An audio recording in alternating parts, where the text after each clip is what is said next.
लग रहे हैं ना बिल्कुल मैकडी जैसे बर्गर। तो आज हम इन्हें घर में बनाएंगे, वो भी बहुत आसान तरीके से, जिन्हें खाकर कोई ये नहीं बता पाएगा कि आपने इसे घर पर बनाया है।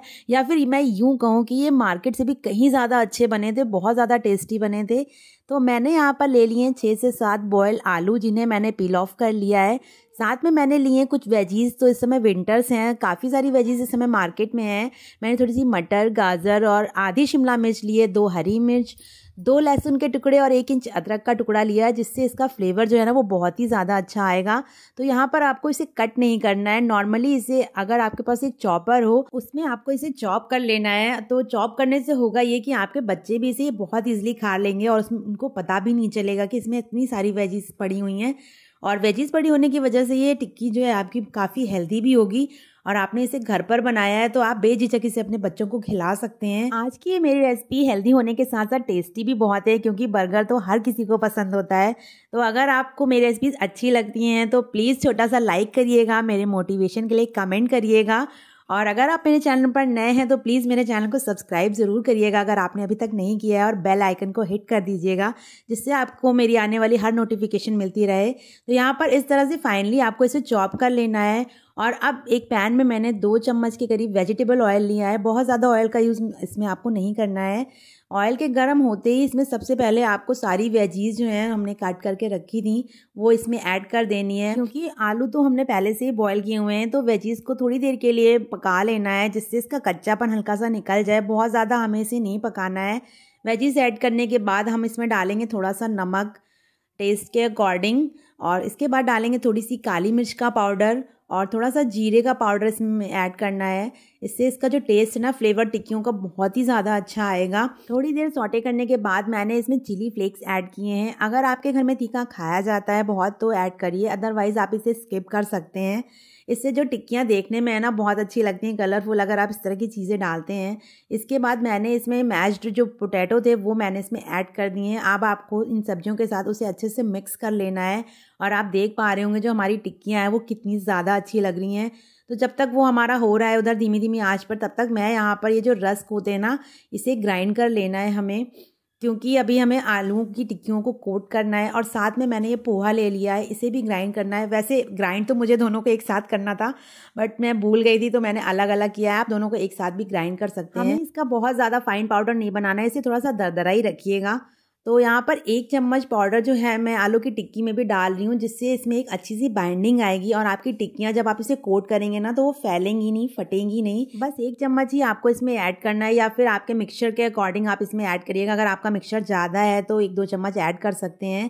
तो यहाँ पर आप देख पा रहे होंगे हमारा मिक्सचर जो है फुल ऑफ वेजीज बिल्कुल रेडी है। अब यहाँ पर हमें बनानी है एक स्लरी, जिसमें मैंने लिया है 1 चम्मच कॉर्नफ्लोर और 1 चम्मच मैदा, जिसमें हम पहले टिक्कियों को डिप करेंगे। उसके बाद ही जो हमने पाउडर बनाया है उसमें उसे कोट करना है। तो यहाँ पर आपको कुछ इस तरह की कंसिस्टेंसी इसकी चाहिए, ना बहुत ज़्यादा थिक रखना है ना बहुत पतला, बस इतना रखना है कि ईजिली कोट हो जाए आपकी टिक्कियाँ उसमें। अब हम यहाँ पर एक सॉस तैयार करते हैं जिसे हमें बर्गर के ऊपर लगाना है। मैंने यहाँ पर 2 चम्मच वीबा का मेयोनीज़ लिया है, आप कोई भी मेयोनीज़ ले सकते हैं। और साथ में लिया है किसान का टोमेटो केचप 1 चम्मच। अब इन दोनों को अच्छे से आपको मिक्स कर लेना है और आपका सॉस रेडी है, जो हम बर्गर के ऊपर स्प्रेड करेंगे। जैसे आप देखते हैं ना मैकडी में होता है। अगर आपके पास इस तरह का कोई डिपिंग सॉस रखा है तो आप वो भी यूज़ कर सकते हैं इसमें स्प्रेड करने के लिए। अब यहाँ पर आलू की टिक्कियों को पहले आपको गोल गोल अच्छे से दबा लेना है और इस तरह से थोड़ी सी मोटी टिक्की बनाकर रेडी करनी है, क्योंकि वेज बर्गर की जो टिक्की होती है ना वो हल्की सी मोटी ही अच्छी लगती है, जिससे हम उसे खाएं तो उसका क्रंच हमें पता चले अच्छे से। तो यहाँ पर 4 टिक्कियाँ आप देख पा रहे होंगे मैंने बनाकर रेडी कर ली हैं। और जितना मिक्सचर मैंने बनाया था ना उसमें मेरी 6 टिक्कियाँ बनकर रेडी हुई थी। तो पहले आपको इस तरह से स्लरी में अच्छे से डिप कर लेना है दोनों साइड से इसको। उसके बाद जो हमने पाउडर बनाकर रखा है पोहे का और रस का, उसके अंदर इसे अच्छे से कोट करना है। तो कोटिंग आपकी अच्छे से होनी चाहिए। कोटिंग अच्छे से होगी ना तो आपकी टिक्कियाँ बिल्कुल भी तेल नहीं सोख करेंगी, बहुत अच्छी क्रिस्पी करारी आपकी बनकर रेडी होंगी।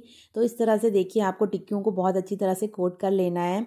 अब इसे हमें फ्राई करना है। फ्राई करते समय आपको ध्यान रखना है आपका जो ऑयल है अच्छा गर्म होना चाहिए, क्योंकि अगर हल्का गर्म होगा ना आपका ऑयल तो ये फटाफट से आपका तेल सोख करना स्टार्ट कर देंगी। तो जैसे ही आप इसमें डालिए आपका ऑयल अच्छा गर्म होना चाहिए। उसके बाद आप भले फ्लेम को लो कर दीजिए। तो इस तरह से डालने के थोड़ी देर बाद आपको इस तरह से पलट देना है। हमारी टिक्कियाँ जो हैं बिल्कुल भी देखिए फैल नहीं रही हैं, टूट नहीं रही हैं। कोटिंग भी कितनी अच्छे से इसके ऊपर हुई है। अगर आप मेरे बताए हुए तरीके से एक बार ये वेज बर्गर बनाएंगे ना और इन टिक्कियों को बनाएंगे, तो अगर आप किसी को भी सर्व करेंगे ना, कोई खाकर नहीं बता पाएगा कि आपने इन्हें घर पर बनाया है। तो ये आप देख पा रहे होंगे टिक्कियाँ जो हमारी कितनी करारी और क्रिस्पी बन गई हैं। और ये थोड़ी देर तक भी बिल्कुल सौगी नहीं हुई थी, काफ़ी टाइम तक ये करारी ही बनी हुई थी, क्योंकि हमने इसकी कोटिंग जो है वो कितने अच्छे से करी है। तो यहाँ पर मेरी टिक्कियाँ बनकर रेडी हो गई थी, मैंने इसे एक प्लेट पर निकाल लिया है। आप चाहें तो रॉ मटेरियल वाली टिक्कियाँ बनाकर 2-3 दिन के लिए फ्रिज में भी स्टोर करके रख सकते हैं, और जब आपका मन करे तो टिक्कियों को डीप फ्राई करिए और इस तरह से बर्गर बनाकर खा लीजिए। तो बहुत आसानी से ये बर्गर जो है वो बनकर रेडी हो जाते हैं। तो अब यहाँ पर बर्गर बनाने से पहले मैंने मक्खन लगाकर बन को अच्छे से दोनों तरफ से सेक लिया है। ऐसा करने से हमारे बर्गर का जो टेस्ट है ना वो और भी ज़्यादा एनहेंस हो जाता है, बढ़ जाता है। अगर आप चाहें तो इस प्रोसेस को पूरी तरह से स्किप कर सकते हैं, अगर आपको ऐसा नहीं पसंद है, या फिर आप बहुत ज़्यादा हेल्दी खाना चाहते हैं, मक्खन वगैरह का यूज़ नहीं करना चाहते हैं। अब यहाँ पर हमारे जो बन है वो अच्छे से सीख गए थे। अब बारी है इसमें जो हमने सॉस बनाकर रखा था वो लगाने की। तो यहाँ पर आपको इसे अच्छे से इसके ऊपर स्प्रेड करना है, इसके चारों पार्ट्स पर स्प्रेड करना है इस तरह से। अब यहाँ पर कुछ लोग कहेंगे कि मेयोनीज़ वगैरह बच्चों के लिए हेल्दी नहीं होता है, लेकिन अगर आप महीने में या साल 6 महीने में 1-2 बार बच्चों को ये दे रहे हैं ना, तो इससे कुछ भी नुकसान नहीं होगा। बाहर की चीज़ खाने से तो अच्छा है ना कि हम इसे घर पर बनाकर खाएं, हमें पता होता है कि हमने इसमें क्या डाला है। अब यहाँ पर मैंने टोमेटो के और अनियन के स्लाइसेस जो हैं वो कट करके रखे थे, वो इस पर लगा दिए हैं। आप चाहें तो लेट्यूस के पत्ते वगैरह भी इस पर लगा सकते हैं। और अब एक और ट्रिक यहाँ पर मैं आपको बता रही हूँ। बहुत लोग चीज़ के स्लाइसेस नहीं लेते हैं क्योंकि वो कॉस्टली आते हैं और क्वांटिटी में भी कम होते हैं। तो अगर आपके पास प्रोसेस चीज़ का इस तरह से बड़ा सा क्यूब हो ना, तो आप उसे कद्दूकस से उसके स्लाइसेस निकाल लीजिए और इस तरह से स्प्रेड करिए।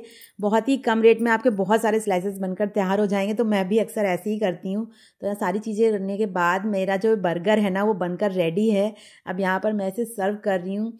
तो ये देखिए, आप देखकर क्या बता पा रही है कि आपने इसे घर पर बनाया है। बहुत ही ज़्यादा टेस्टी, बहुत अच्छा बर्गर ये बनकर रेडी हुआ था, और कहीं से भी कोई इसे देखकर नहीं बता सकता है कि हमने इसे घर पर बनाया है। आप इसके अंदर कुकुम्बर वगैरह के भी स्लाइसेस जो हैं वो लगा सकते हैं। एक बार मेरे कहने से इस रेसिपी को घर पर ज़रूर ट्राई करिएगा। बहुत ही आसानी से, बहुत कम टाइम में मार्केट से भी कहीं ज़्यादा अच्छे बर्गर आपके घर पर बनकर रेडी हो जाएंगे। और अगर आपको ये रेसिपी अच्छी लगेगी ना, तो प्लीज़ मुझे एक कमेंट कर बताइएगा कि आपको ये रेसिपी कैसी लगी मेरी बताई हुई। मेरे हस्बैंड को तो ये वेज बर्गर मार्केट से भी कहीं ज़्यादा अच्छे लगे। और अगर आपको भी मेरी रेसिपी अच्छी लगी हो तो प्लीज़ एक छोटा सा लाइक करिएगा, कमेंट करिएगा। चैनल पर नए हैं तो प्लीज़ इसे सब्सक्राइब करिएगा। Thanks for watching.